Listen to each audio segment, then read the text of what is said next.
Hello, everybody, and welcome to another live video, live discussion. We are going to talk about everything about the Argentina players, the Superclásico, everything going on in the last week or so. My name is Roy Nemmer of Mundo Albiceleste.com. I'm joined by the one and only Osvaldo Godoy. Osvaldo, how are you? How's it going? Hello, Roy. I'm doing well. I'm happy to join this discussion. I'm very happy because Boca defeated River. I'm very happy because of all the amount of football we had this last couple of days, especially today. We had Boca, River, and Barcelona, Real Madrid basically at the same time. We're gonna talk about Manchester United. Today's match was unbelievable. I was watching a little bit until the 3-0. Then I stopped watching, and I don't know what happened. Then I started watching it again. I thought United was gonna lose it because that 4 goal. We're gonna talk about that 4 goal and the Garnacho especially. But it was just an incredible weekend with a lot of football, and I'm very happy. As you can see, I'm a Boca Juniors fan. We defeated River finally. I would say finally because in the last couple of years it was hard for us. This was the first match since December of 2018 in Madrid that Boca and River play against each other with both fans in the stadium because it was for the quarterfinals of the Copa de la Liga. It was in Cordoba, so it was a good atmosphere, and luckily this time Boca won. No, it was a great match. I watched it. I watched that, and we were talking about this off air. I was also watching Barcelona and Madrid, the other Clásico. So we had the Superclásico, we had the Clásico. Kept my eye on both, watching both. And before we get into it all, as we always do, we're going to get to the chat. Everybody, let us know, please, where you're watching from. We always get people from all around the world. Starting off with Rian and Diana. Nice to see you after a long time. Welcome, welcome. Anthony Garcia, vamos. Always good to have you, Anthony, and everybody as well. Let's get to it. Obviously, Boca River, that was the big match involving Argentine teams this weekend, Copa de la Liga. We were talking about this off air. For me, anyways, this was one of the more entertaining Superclásicos we've had in a while. I don't know for whatever it was, but I definitely found it more entertaining, and it wasn't just because Boca won. Am I right in saying that, Osvaldo? Oh, for sure. Something that we've been seeing in the last couple of Super Clásicos until this one was that there was not much going on. I mean, the Super Clásicos, especially for me that I'm a Boca Juniors fan, of course, it's always a lot of tension. I always enjoyed or like watching it because Boca plays. But most of the times, what's being said and what I think is that those matches really for neutral spectators, it's not really nice to watch. It's very they don't really play that much football. But today was quite different. Today we were able to see a lot of good individualities, good collective plays. There was even a moment where River was going to score the 2-1, and there was a goal that was disallowed by just 1 inch. Then maybe Roy, we can show the image. Kind of what happened with Barcelona and Real Madrid. But yeah, I agree. It was probably one of the best Super Clásicos in the last couple of years. No, absolutely. I'm just getting the picture. Will show the save, but yeah, it was. I'm a Boca fan, not a River fan, but the last couple of matches, it's always been very tense. There's always been kind of red cards, and it's always been a 1-0 or a 1-1 or whatever it is. This felt a little bit different, and maybe it was part of the reason was because, as you mentioned earlier, this was the first match in about 5 years or 6 years almost that both sets of fans were there. So the atmosphere was just amazing, as always, right? As every Superclásico is. I think I have the picture right here. Let me just share my screen, and we'll get this up. Yeah. There you go. So look at the save. I mean, wow. Incredible. By Sergio Chiquito Romero, former Argentina goalkeeper. And in the other goal, it was Franco Armani. So two Argentina goalkeepers. It was incredible save. Save. Very big save. We're gonna get to the chat in just a second. Suraj watching all the way from Dallas. Anthony from Barcelona. Rian, I believe that's Nepal. And we have our first question, and it kind of fits into the Superclásico. Anthony Garcia asking, I couldn't watch Boca versus River. How did Echeverri do? Osvaldo, you kept an eye on this match a little bit more than I did. Yes. How did the Wonder Kid do? Echeverri played really well. He started for River Plate. he was the one that made the assist in the minute, I think it was 8 or 9, in the first River Plate goal that then Borja scored. He played well. Something that is Martin de Michelis, River Plate's coach, is being criticized a lot recently by the River Plate fans, is that, first of all, he's criticized because of many things, but one of the main things is he takes Echeverri out of the field very soon, in the minute 50, 60. And that's like, Echeverri plays well, and even though he plays well, the Michelis always takes him out early. But I was actually talking this with a friend, and he was saying something that is also true. I think that Echeverri also gets tired very easily, and that's something that he has to work on, especially when he moves to a league like the Premier League, where it's very physical. But you see that, like, when he grabs the ball, he just does everything so quickly and so well that it's amazing. But it's also, what it takes you to the next level is to be able to do it through the whole 90 minutes, and I think he's struggling with that. But until the Michelis took him out of the field, that I think was in the minute 60. Now I'll tell you exactly which minute. He played a really well match. He played very well, and I understand what you mean. He has to. I mean, again, he's still very, very young, but that's something that's going to come with time, right? It's always going to come with time, with experience, when to slow down, when to make the runs, when to dribble, when to go full speed. But makes for an exciting talent to watch when he does go all out every single time. Yeah, he's only 18 years old. He's one of the wonder kids with Franco Mastantuono. He's only 16. Today he didn't play Mastantuono, but Echeverri is for sure playing really well. There were also another couple of players in River Plate that played today, that are in the under 23, like Pablo Solari. He didn't have the best match, but he's always kind of dangerous. Today I think he played more in the right side of the field. Then Franco Armani, who didn't have much responsibilities in any of the goals. Maybe in the second one that Cavani scored with his head, it was Armani maybe could have gone out of the goal and try to grab it. But the one that really played an incredible game was Romero with that save.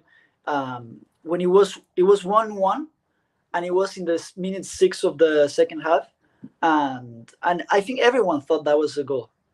Even when I was watching it, at first I thought it was a goal, but it ended up being an incredible save by Romero. Then you have players like Eki Fernandez, who had an incredible match. You know that in Boca Juniors, when Varela left to go to Porto, it was kind of doubts if, of course, we know that Eki Fernandez, how they call him, he's a great player. He's been showing a lot, but he was not at the level of Alan Varela. Well, today and the last couple of games, he showed that he's playing incredible football. And another player that I don't know if you've been following a lot, Roy, that today played incredibly, it's Kevin Zenon. He's only, if I'm not mistaken, 22 or 23. Now I'll tell you exactly. He's 22. 22. Yeah. And you know what I was reading today? Well, first of all, today he played incredibly. He made the assist for Cavani, but Mascherano thought about bringing him to the under 23 team, but at that time he was playing with Union, and Union was fighting relegation. So Zenon said that basically said no at that time because he wanted to fight relegation with his team. His team ended up not going to the National B, how they call it here, to the second division, and now Zenon has a lot of chances based on the media to make it into the Olympic team, maybe.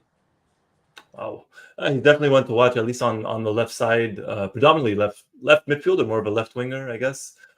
He started playing as a right midfielder today, and then moved to the left. He did it better in the left, but he's a player that he's very talented because technique. He has a lot of technique. It's very difficult for him, for the other players to take him the ball. He just is those players that it's very difficult to take him out the ball. But he also runs a lot, and he collaborates defensively. It's not just those talented players that only contribute in attack, you know? Yeah, well, he's a player that Mascherano would like, and continuing down the line, I'm sure it's the type of player that Scaloni would like. Two-way player down the wing, helps a lot offensively and contributes defensively as well. That's a big plus for Argentina down the pipeline. Yeah, and then you had another player like Lautaro Blanco that in a couple of years ago, when he left, I think it was Rosario Central. We were thinking about maybe a replacement in Argentina in that left back position. Then in Yeah. Elche he didn't play much. Well, now he's having really good performances, and he's showing really good level. Yeah, I remember him mostly. I think was it Rosario? Yeah, probably right. I think it is Rosario. And then I think he was called up one time, wasn't he? He didn't play, but I think he was called up one time for Argentina when he was with Elche. I I believe. don't Can't remember. remember. I think he was. We'll let everybody in the chat correct us if we're wrong, but I want to say he was called up at least once to the Argentina national team, but he didn't play. I think he just made the bench. I'd have to double check, but that left back position for Argentina, we have Valentin Barco, but he's not playing too much with Brighton. The opportunity could be there for him. Who knows? For sure. Yeah.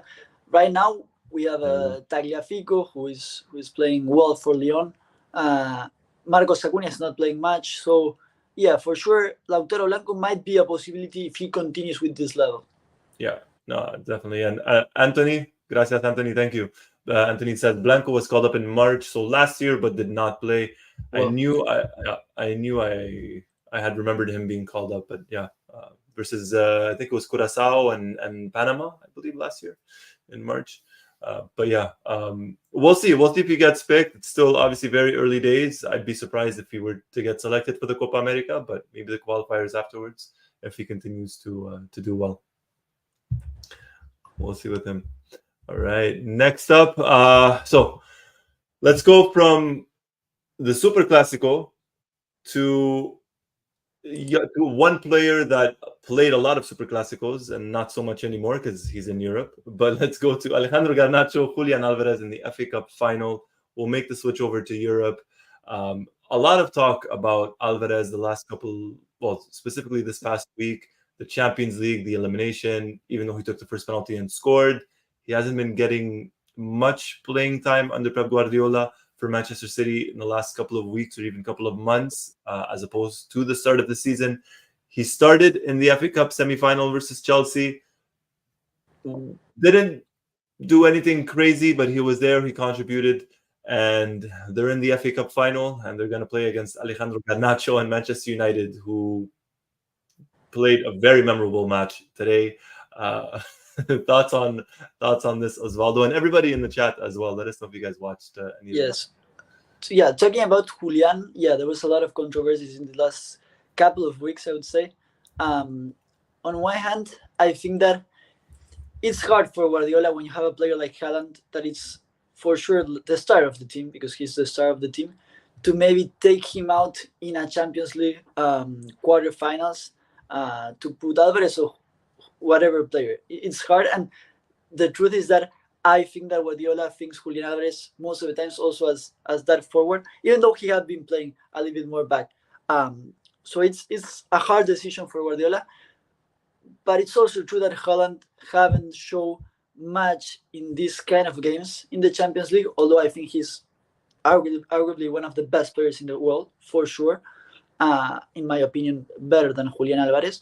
But I think that Julián Álvarez deserves more minutes in these kind of games. Julián Álvarez is a player that scored 2 goals in a semi-final of a World Cup. He played incredibly in those kind of situations. So I think he deserves more minutes. Yeah, I agree with that, and it's funny because when I was watching the semi-final yesterday between Chelsea and Manchester City, yes, Alvarez started, but I saw Alvarez doing a lot of things that maybe Haaland wouldn't do. And whether it was tracking back really to midfield and getting the ball back, or playing a little bit on the wings, or just not playing or not constantly playing in the penalty area. So while I think Haaland is obviously, I think he's a better finisher than Alvarez, I think Alvarez brings more to the team than Haaland. We've seen Haaland, no one can doubt, no one can dispute his numbers, but when it comes to the big matches, he's not performing. And I'm not saying this to try and put him down or anything. We saw him in the Champions League final. We even saw him in the semifinals. We saw him in the FA Cup last year. He's not performing in the big games for whatever different reason. I think Alvarez deserves more. Varun saying Haaland is injured for the time being, so Alvarez will definitely get some more playing time. I hope so, and I hope it's in a consistent position, because if one game he's as a striker, then the next he's as a midfielder, then the third he's a left winger. There's no consistency, and I think it's difficult. I think he just needs that one goal to really unlock a good goal scoring run for him.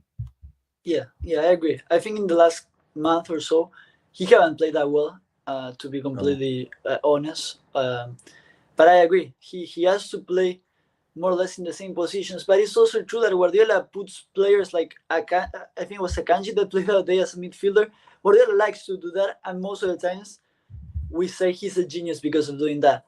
So it's a hard one. It's a hard one. It is, obviously, and it's difficult, and I'm not saying there's a right answer, and I'm not saying the right answer is to start Alvarez instead of Haaland. Absolutely not. I'm not saying that's it, but he does deserve better.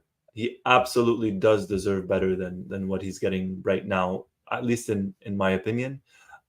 We'll get to the chat. Janet says, hello there, Roy and Osvaldo. Hello, Janet. Welcome. Thank you for joining us. And we go ahead, Osvaldo. Let me ask you something, Roy, because I think it also has to do with Julian's personality. And my question is, do you think that if Julian was a little bit less of a good person, because it's very easy to leave Julian Álvarez in the bench, not because of the kind of player he is, because he's an amazing player, but he never complains. You will never see him with a sad face, So No, would you think that Julián Álvarez, if he would be more of a star, he would have more playing time? I don't know. That's a very good question. Under Pep Guardiola, maybe not, because we've seen how Guardiola deals with different characters, let's say, in the past. For the best example I could think of is Samuel Eto'o. At Barcelona, Guardiola, his first season, he did not want Eto'o, and Eto'o stayed, and then we saw what happened. Eto'o joined Inter Milan, and Barcelona got Zlatan. So I think if he had a bit of an attitude, I think Guardiola has enough experience, and we know how he deals with characters, as I just mentioned, to maybe, I don't want to say put him in his place, but at least have a proper conversation with him. Although I understand what you mean. I understand what you mean. If he was maybe a little bit more pushy or showed a little bit more personality, I guess that's the word. I don't know. Maybe. But I think ultimately, especially with Guardiola, it comes down to how it is on the pitch and in training. And actually, Varun makes an excellent point as well. Joao Cancelo, don't look further than Cancelo when it comes to dealing with character. Guardiola had no problem sending him out, right? Whether it's at Bayern or with Barcelona. So I think it maybe helps Alvarez that he doesn't have that character because he is a team player. But I think at the same time, it could be a double-edged sword where it does hurt him at the same time. So I understand what you mean in terms of that, Osvaldo. Yeah, no, I agree. And continuing talking about Manchester City and the win yesterday, 1-0 against Chelsea. He played against Chelsea's Enzo Fernandez, who is not having a great couple of games. Enzo, I've been reading the other days that he might have to get surgery because of I don't know how you say it in English. Hernia, is that how you say it? Hernia, yeah, hernia. Hernia. Okay. I guess he's gonna do it before the Copa America, so we'll see how he recovers from that.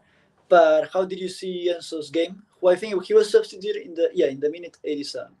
Yeah, I thought he played pretty well, to be honest. It was a great pass, a very, very good pass to Jackson Martinez. And Martinez, I don't know if you saw it or if anyone here saw it, he was completely one-on-one with the goalkeeper, and he just messed it up completely. I mean, Enzo could have had one assist, maybe even another off a corner. To be honest, I mean, Chelsea should have won that 3-0, maybe even 4-0 or 4-1 technically. And I thought Enzo overall had a solid game. He wasn't the best player on the pitch, but he was not Chelsea's worst player on the pitch. Not by close. Not even by close. No, I agree. I think Chelsea's forwards are not at the level that the rest of the players are. with Nicholas Jackson, he just like the ball was at least I think it was the chance that he Or didn't Nicholas even Jackson. shoot. Sorry. Yeah, sorry, Nicholas Jackson. I said Jackson Yeah, Martinez. Sorry, I was thinking Jackson. of He was a the player. Colombian one that used to The play. Colombian. That's it. Yeah, Yeah, Nicholas yeah, Jackson. but I agree. I agree with you that his teammates are not really helping. I think also Pochettino is trying to get more of a winning mentality to the team. I don't know if you saw the video the other day of Thiago Silva crying after the game, and then And I the think it player in the was back. I think it was Madueke or one of those just laughing with another player from Manchester City. So I think they just need to get that winning mentality, but um, I guess it might be a little bit frustrating for Enzo Fernandez because I agree he's not having the best month, but he's playing well. He always plays at a certain level, and when the team doesn't really cooperate, I'm sure it's tough for him. Yeah, and I think that's normal for any player, right? I think even if, let's say, Enzo Fernandez was the best player in the world, after 10 matches or 15 matches, if the players around you are not at your level, that will affect you. I think your form will ultimately go down. And I think that's kind of what happened with Enzo, especially now if he's not 100% fit and potentially he might need to have surgery. I don't think that helps either. Personally, I'm not going to go into too much detail. I'm not a big Mauricio Pochettino fan. I'm not going to go too much into that, but I don't know. Look, I mean, and I say that I'm not a Pochettino fan, but it's not his fault that they lost that match, right? It's not him. It's not on Enzo. The forwards missed a lot of chances. Unlucky for them because them versus Manchester United in the FA Cup final, I think they have every opportunity in the world to win that potential final had they have made it, but ultimately they did not. Yeah. And talking about that potential final, we can move on and talk about Manchester United and his game today. I'll be honest. I think I was telling you. I think it was no, it was during the live at the beginning. I didn't watch much of the game. What I watched was that with Garnacho they were winning 3-0. Without Garnacho it was 3-all. Yeah.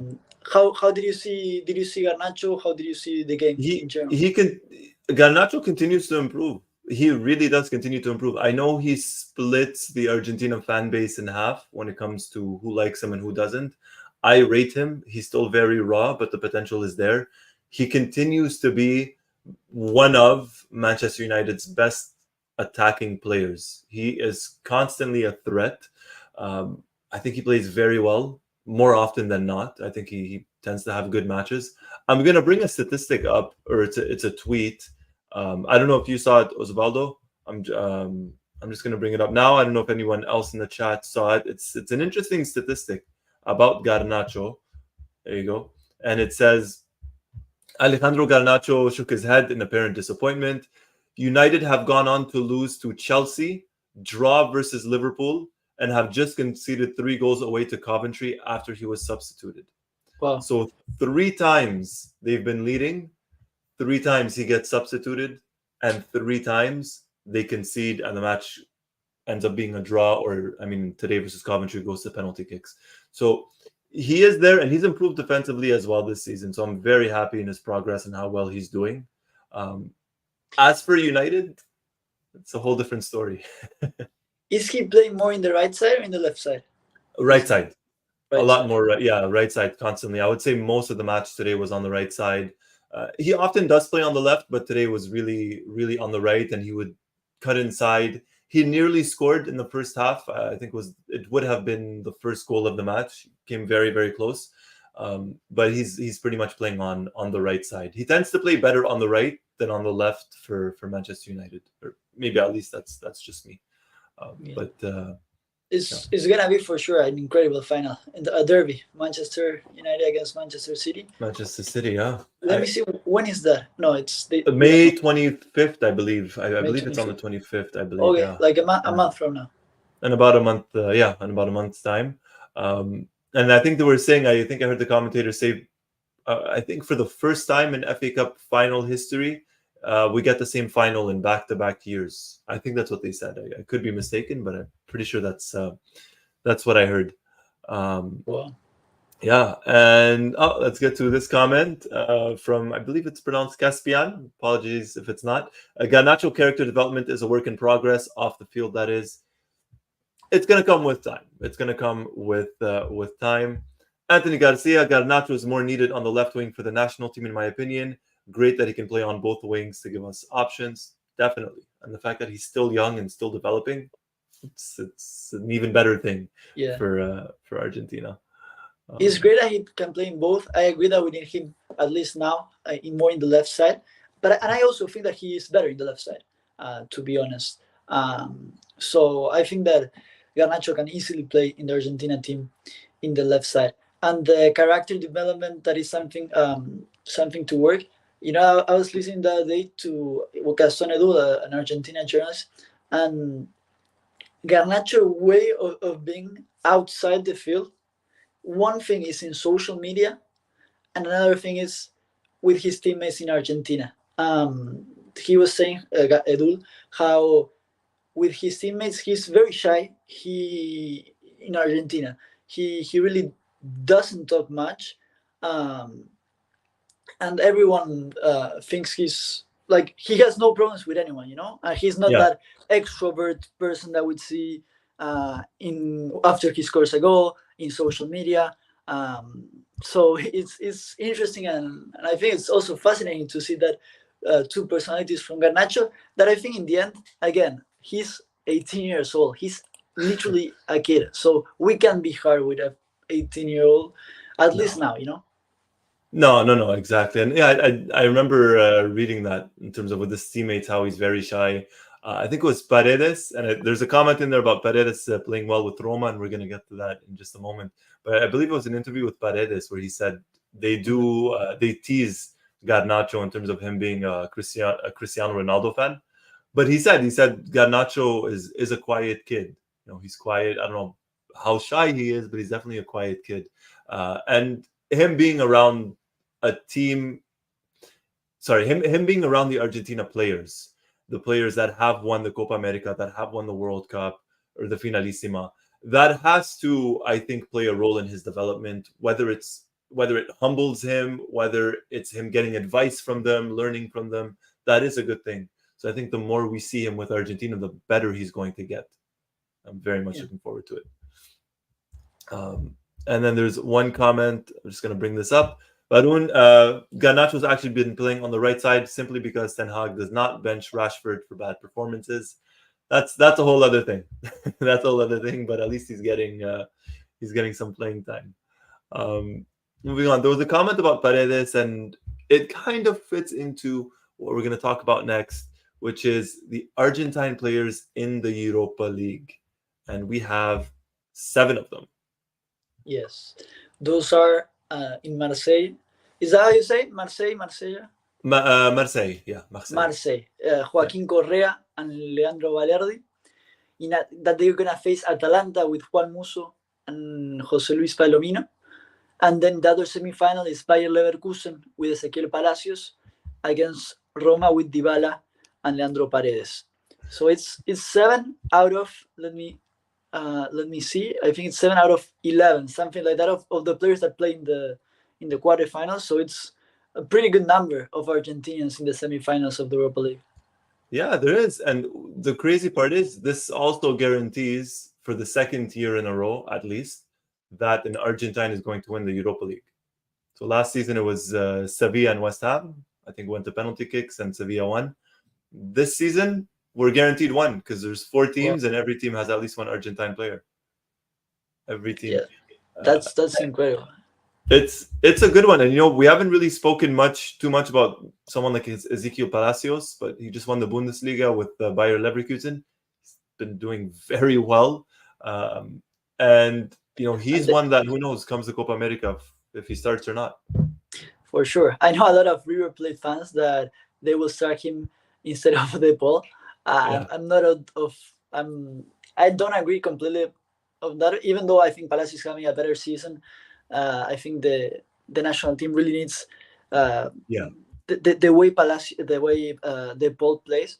But yeah, Leverkusen they don't lose. Today they were about to lose, and in the last minute they tied against Borussia Dortmund. I saw So that. yeah, they just don't lose, and I think that Xabi Alonso also plays a good role, and Xabi Alonso used to play in a position where Palacios plays, so I'm sure that Palacios is learning a lot from him. Yeah, I mean, Xabi Alonso is one of the best, easily the best midfielders of his generation. And you look at the team that he played in, whether it was with Liverpool, with Mascherano and Steven Gerrard, or, I mean, Real Madrid or Bayern Munich. So he played at some of the top teams in the world in every single league. A very intelligent player, a World Cup winner, what's it called? A Euro winner with Spain. And similar role to Palacios, defensive midfielder. Palacios kind of in that defensive midfielder, central midfielder role with Argentina, at least anyways. So he's a good coach to have. He's a very, very good coach to have. Looking at the comments, Anthony says, I like Balerdi. He's one to watch out for to replace Otamendi.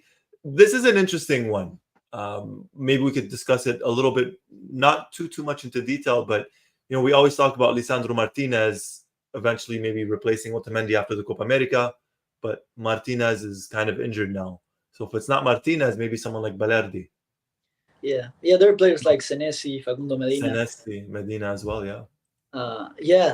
I think I read it that day in the Mundo Albiceleste's comments in one of the posts, how one person was saying that in Marseille after this game, they were saying about Balerdi to Argentina national team. Basically, they were rooting for that. I honestly haven't been following him that much. I remember I talked a couple of months ago with a friend that he's from France, and he's a Marseille supporter, and he was saying, actually I think it was last year, and he was saying how Balerdi, at least at that time, he was one of those players that he can be really good and some matches can be really bad. I'm sure this season he's doing much better. He's still young. I think he's 23, 24, maybe 25. So yeah, let me check. But yeah, he scored the. Sorry, go ahead. Oh no, sorry, I was thought I could drop. No, Balerdi is 25. He just turned 25 in January. Yeah. Yeah, no, he's still young. And the other day he scored in the penalty kicks. It was Joaquin Correa that scored the first one. Balerdi scored the third one. Di Maria missed his penalty, and Otamendi scored in the Marseille against Benfica. Yeah, it's a fascinating matchup. It really is, because we have players that are presently with the national team. For example, I mean, you mentioned Paredes and Dybala, right? Two players with Argentina. We know what they offer. Then you have someone like Juan Musso, who, yes, he's a goalkeeper, but he's kind of been in and out of the national team since right before the World Cup, getting injured. Jose Luis Palomino, defender, probably won't be, you know, in the Argentina national team probably ever. Joaquin Correa, I think his time is over. But Balerdi and Palacios, for me, are the two players that are very, you know, on the outside of the national team, just looking in. At least for Balerdi, and for Palacios, it's more of a outside of the starting 11, could be in the starting 11 for the Copa America. Balerdi's done relatively well from the couple of matches I've seen with Marseille this season. It wasn't a great jump over to Europe for him. I remember with Borussia Dortmund, and then he finally joined Marseille on loan. There are reports that he could be going to Atletico Madrid, that Diego Simeone is interested in getting him. I've always been kind of scared of Argentines going to Atletico with Simeone, because it's hit or miss. It's either he loves them or they don't get too much of an opportunity. But it's going to be a fun semifinal either way, whatever happens. With the teams. Today, Atletico lost 2-0 against Alaves. All the three Argentinians play, De Paul, Molina, and Correa. But yeah, I agree with those names, Balerdi and Palacios. I also think that in the goalkeeping position, there's some players that their teams are doing really well, like Walter Benitez, that PSV did well in Champions League. Also Gazzaniga with Girona, who are having an incredible season. But we'll see. We'll see. Of course, Diego Martinez will go, but we'll see the other two. Rulli. There's some reports that Franco Armani would still go. You would have to think, Armani. I mean, you would have to think this is probably going to be his last tournament for Argentina. You would think. No, for sure. You would think. Now, we spoke about the Europa League. We're going to talk about the Conference League. And one man who absolutely stole every highlight, every news, every top story in the Conference League. And that is Emiliano Martinez, the penalty kicks versus Lille. He saved two. For those that didn't watch, and well, for those that watch, you know exactly what I'm going to talk about. For those that did not watch, the match was in France, the second leg, and he was getting things thrown at him the entire match. He was getting whistled, he was getting booed, and then it goes to penalty kicks, and he does what he does. I mean, Emiliano Martinez does what Emiliano Martinez does in penalty kicks. He saved two, and he danced, and Aston Villa are in the semifinals of the the Conference League. Sorry, it's tremendous. Incredible. Yeah, I really wanted to talk about this because I'm sure that everyone that is here in the Mundo chat, we all love Dibu Martinez. But around the world, there's a lot of haters of Emiliano Martinez. I think Nasri talked about after the game about how basically what Dibu Martinez did was unacceptable, and I personally can't understand how you pretend that if you can. Lille, of course, they're from France and they lost the World Cup, so of course you're gonna go to their home and they're probably gonna boo you they're gonna boo the whole game, and that's part of the game. That's part of football, right? But then don't expect of Emi Martinez just to save two and then don't do nothing. He just danced. It's not that he took his shirt off and it wasn't anything disrespectful. He just danced, and people criticize him because probably the French people, because it was the second time in a couple of months, in a couple of years that he did. But I just don't understand so much hate against Dibu Martinez, honestly. And honestly, neither do I. And this is something that I've always said when it comes to goalkeepers, and it applies maybe even more so now with Emiliano Martinez. He saved the penalty kick and he celebrated, or he saved the penalty kick and, as Varun said, he shushed them. How different is that, or how is that any different than when a player scores and he celebrates? How is that any different? Players score, they run, they celebrate, they take their shirts off, they jump into the crowd, all of that stuff, and that's acceptable, which is fine, and I love that, don't get me wrong. But it should be the same for a goalkeeper. Because saving a penalty kick for a goalkeeper is just as important to him and to the team as scoring the penalty kick. It shouldn't be any different, in my opinion. No, I agree. And what I mean is that it's part of the game. You're gonna treat me bad the whole game. That's okay. That's part of the game.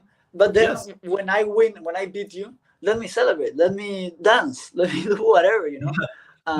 So, and that's the nice thing about football. I think for a spectator to see those kind of things in a game is also what makes football nice. So I don't think we should ruin that and just say and be like, okay, no, you gotta save two penalties. Your team is gonna qualify to the next round, and you just need to go walk, celebrate in silence in the dressing room, because it would be very unfair with the main characters, with the players.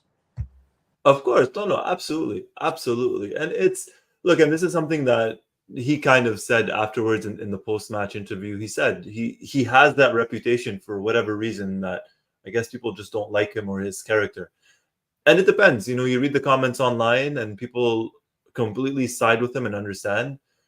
And then you have people that don't like Aston Villa or that are Arsenal fans or don't like Argentina that will say, he's unprofessional and this and that. I disagree. I completely agree with you. And, if you boo me all match and then I make two penalty kicks and I save two penalty kicks and my team advances to the semifinals, I'm going to celebrate. I'm not just going to sit there and do nothing. So, it is what it is. He's one of the 7 players that also qualified to the Conference League semifinals. So it's Emiliano Martinez with Aston Villa. In Fiorentina, I think we have 4, because it's Lucas Beltran, it's Nico Gonzalez, Martinez Cuarta, and Gino Infantino, who is not playing much, but he's in the squad. And then you have in Olympiacos, who beat Fenerbahce, you have Santiago Gese, who is a defensive midfielder. He's only 22 years old. And Francisco Ortega, a left back, that he's 25 years old. So again, also another 7 players, Argentine players, that are in the semifinals of another big European tournament, you know.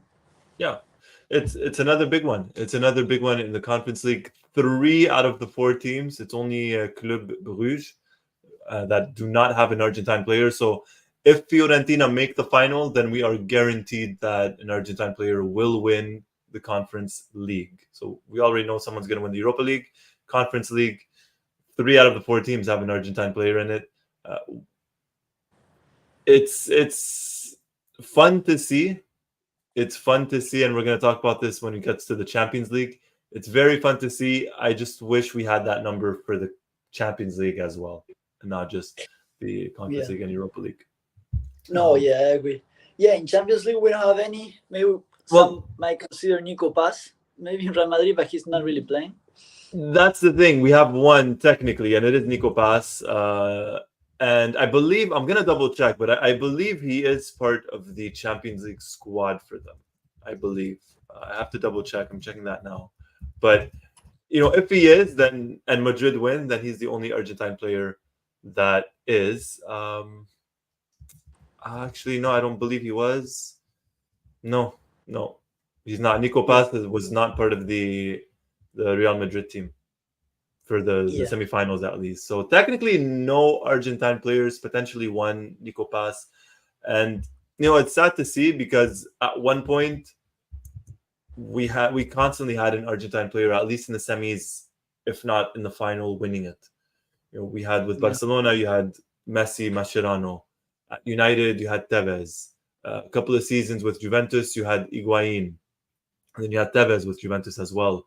If you want to go a little bit before, you had Crespo at Milan. You had Mascherano at Liverpool. You always had some Argentine players. The year that Chelsea won it, 3 seasons ago now, you had Willy Caballero, or you had Agüero and Zabaleta, or Agüero at City. Zabaleta never played a Champions League final. But you always had some Argentine players, and now I don't know if it's because the Champions League now is mostly dominated by 2 teams, Madrid and to a certain extent City, at least in terms of making semifinals. I don't know if it's because of that, or it's because Argentine players are no longer playing at Madrid and now they're playing elsewhere, because Barcelona doesn't have an Argentine player. Madrid, outside of Nico Paz, don't have an Argentine player. I don't know what the reasoning is. I don't mind it, because at the end of the day, Argentina, the national team itself, is performing well and winning. Yeah. But I would like to see an Argentine player lifting the Champions League trophy. No, I agree. But also taking into consideration the Argentines that were in the round of 16. It was Julián Álvarez in Manchester City, Castellanos in Lazio, Varela in Porto, Simeone in Napoli, Walter Benitez in PSV, Lautaro Martinez in Inter, and then De Paul, Molina, and Correa in Atletico Madrid. So we had a lot of Argentine players in the round of 16. They were just not, their teams were not good enough or lucky enough to qualify to the semifinals in the end. But I think that our good players are still there. We saw by winning the World Cup just a couple of years ago. Yeah, no, of course. Don't get me wrong. Look, if Argentina continues to perform well and continues to win, I don't care if an Argentine player ever wins the Champions League again, as long as the national team plays well, because that's the priority, at least for me. But it would still be fun to see another, like last season was fun. Alvarez with City, Lautaro with Inter, that was fun. A nice little duel to see there. But this season, not so much. Yeah, but that I'm just thinking it's interesting to know or to realize how of those players that I name you, like most of them are not in the lineup in the Argentina national team. Like Walter Benitez in PSV, he's not part of the Argentina national team. Then you have Simeone in Napoli, he's not even called up usually in Argentina. Alan Varela, he's young, he might be called up later, but he haven't been part of the national team. Castellanos, the same. It's interesting to see how many of these players that are doing well in Champions League are not part of the Argentina team, and then you have players in the Europa League, in the Conference League, who are part of it. Yeah, I mean, Walter Benitez just recently he just got his first cap, his first match with Argentina versus Costa Rica. So yeah, you're right, and Castellanos not playing much. You mentioned Simeone hasn't really been with the national team for a couple of years now, and the Europa League has become more interesting, more fun to watch, because of the players that are starting for Argentina, that are playing in those clubs. And hey, again, as long as Argentina continues to win, I'm okay with that. I have absolutely no problem whatsoever. And I think that was more of an exception this year. Last year we had in the final Julián Álvarez against Lautaro Martinez. Julián Álvarez didn't play the match, but he was still there in the squad. So I think that next year we'll see some Argentines in the semifinals. Yeah, I hope so. I hope so for sure. For sure. And now one player who has won the Champions League 4 times. Really? He's won the Ballon d'Or Wow. eight times.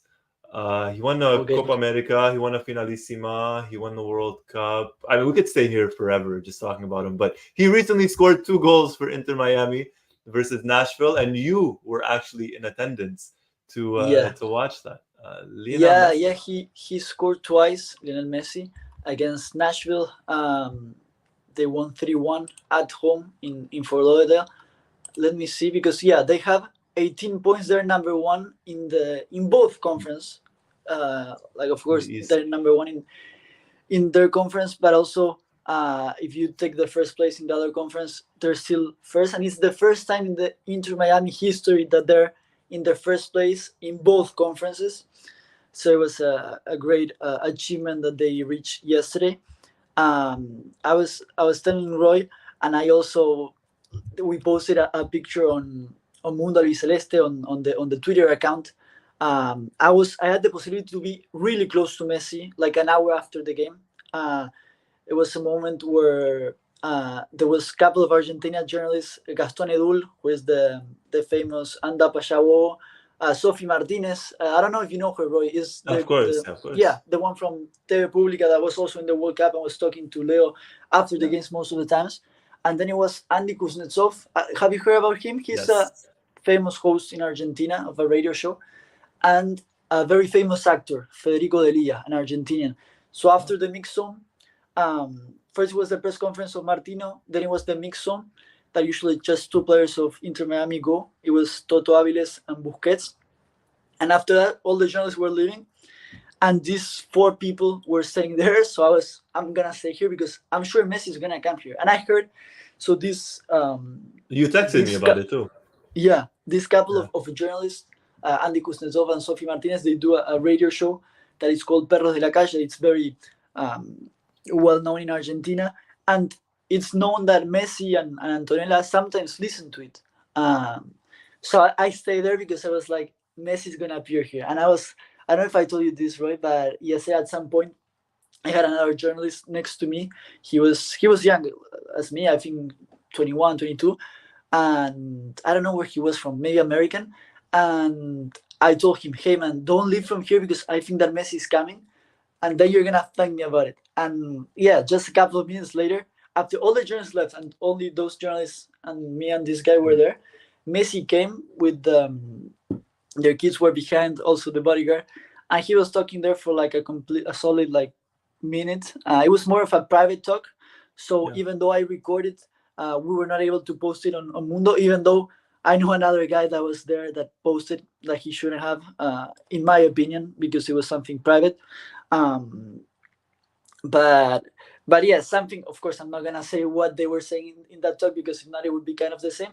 But something they were talking about was how Messi was saying that he's feeling better. Little by little, he's feeling better. He was telling that to Gaston Edul, because Edul was asking him how was he feeling. And he was kind of also happy, but not happy. Of course, they're not happy because of being eliminated of the Conca Champions. Yeah. But he was saying how it helps to just play once every 7 days. No traveling. For him to recover well of the injury before the Copa America. So he was kind of happy about that. So I saw Messi like in that minute talking very well. He's really recovering from that injury little by little, and he's feeling better in the field little by little. Nice. Yeah, I was. I won't lie, I was a little bit jealous yesterday. I knew obviously you were at the game, and then you texted me something, and I was just there. And I'm like, wait. I'm like, no. At first, I thought I won't lie. At first, I thought he showed up at the press conference. You asked a question and he answered it. That was my first kind of reaction because of the way you messaged me. And then the picture and the video, and I was like, oh wow, I'm jealous. I'm a little bit jealous right now. I think it's better than just like the press conference, because it was like very intimate. I don't know if I told you this, but well, all those four people that I named you, he know them. So he was hugging each one of them as a way to say hi. And after those four, it was me. Of course, he saw me. He realized that he doesn't know me and he didn't hug me. But I'm sure, and I'm regretting this. If I extend my hand or if I went for a hug, he would have, like, 100% sure.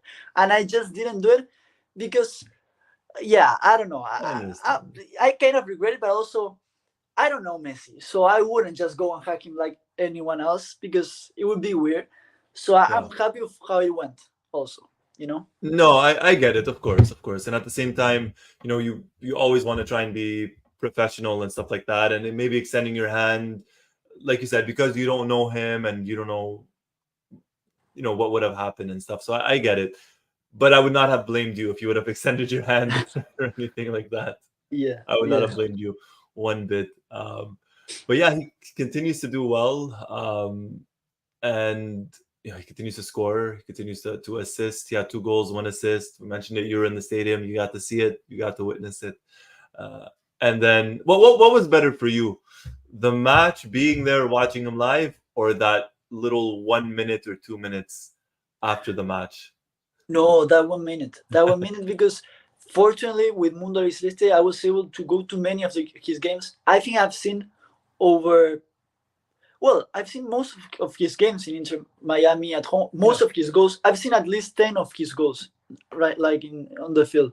So I'm kind of used to watching Messi's goals, but having him so close, it was actually the second time. The first time was at the Hard Rock Stadium with Argentina against Honduras, but that was kind of different. It was with tons of journalists with me, just with the phone like this, But this time was more private. And at the end, in the video that I sent you, he kind of says hi. He doesn't just say hi to bye to me, but it's like a general bye, and he looks at me, and it was incredible. It was incredible. It's I mean, that's a good answer. I understand. Being able to see him once a week or maybe once every 2 weeks whenever they play at home, it's always a privilege. It's a privilege for us to watch him on television, but to be that close to him, even if it's just for a minute, it's a little special. It's absolutely just a little bit special. It is. And now Inter Miami plays next Saturday. They play against New England. New England is last in their conference. They only have 4 points. They play 8 games. They won 1, tied 1, and lost the other 6. It should be an easy game for Inter Miami.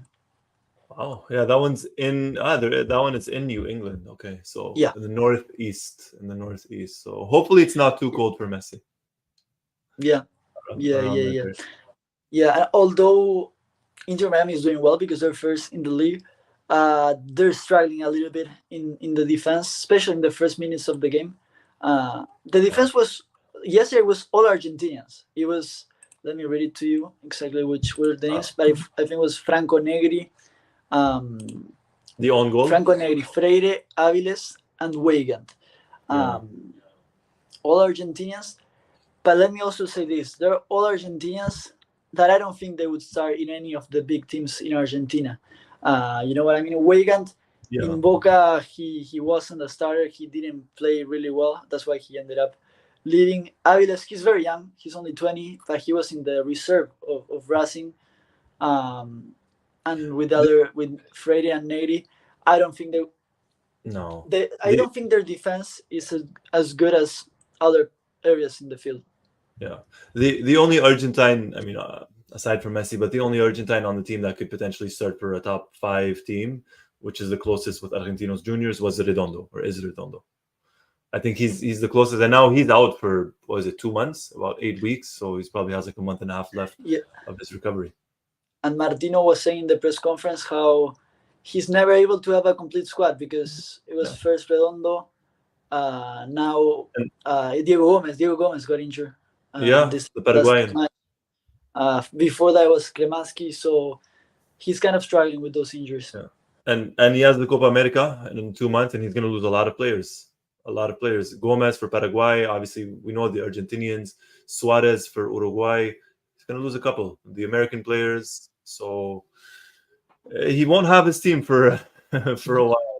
Good for Inter Miami and being in first place. Let me just look up some of the comments, and then we'll close things up. Varun says Messi looked sharp like he was at the World Cup. You mentioned it. It's a pleasure. Yes, it absolutely is a pleasure to watch him. It definitely is. Anthony, I cannot imagine him retiring internationally after the Copa America. Honestly, think he is still at a very good level to be at the World Cup. You know, I was thinking about this yesterday. The 2022 World Cup was about a year and a half ago now. The 2026 World Cup is in 2 years. We're already at like that halfway point almost. We could technically see Messi in 2026. We don't know. We don't know that he will not be there. We don't know that. And yeah, the level is there. Yeah, go ahead, sorry, as well. I think the level is there, but it's also true that there's a big difference between Messi and the football players in the world in general, and there's a bigger difference between Messi and the MLS players. Yesterday, if you guys all saw the match, we saw some mistakes in defense that are very very bad, you know, for professional teams. Yeah, it's the level of play obviously is not the same as it is elsewhere around the world. It is improving. It absolutely is improving, but this could be the level that Messi needs, maybe at least to maintain his fitness and health and everything, if he does decide to make it for the World Cup in 2026. We don't know. Anthony says, hopefully Messi does not play versus New England as they play on turf. Oh, interesting. I was not aware of that. And Varun says, Farias has been done for the season too. Yeah, that's a long-term injury for him. So, interesting to see what happens with the Argentine players at Inter Miami. We're obviously going to be following it. Osvaldo is going to try and go to as many Inter Miami matches as possible, type of thing. They're coming to Montreal on May 11. I got to check that out on my end. Hopefully Messi shows up and plays, but time will tell in regards to that. On that note, Osvaldo, any final thoughts? Anything else before we close things up? Not really, just excited to continue seeing Messi here, and hopefully you have the chance to go and see him in Montreal. Yeah, hopefully. We've seen Messi a couple of times already live, and this would be a first seeing him in Canada. It would be the first time. But on that note, I just want to thank everybody for watching us. If you're watching us live on YouTube, thank you for joining us. Thank you for throwing in your comments. If you're watching us on the archives, on the replay on YouTube, thank you. Leave us a comment as well. Always fun reading them and interacting with everybody. If you like what you saw, hit the like button. If you haven't already, hit the subscribe button and hit the notifications button to be the first person notified as soon as a new video drops. My name is Roy Nemmer of Mundo Albiceleste.com. I am joined by the one and only, the living legend himself, Osvaldo Godoy, also of Mundo Albiceleste.com. Thank you, everybody. Thank you for joining, and take care. Until next time. Bye, everybody.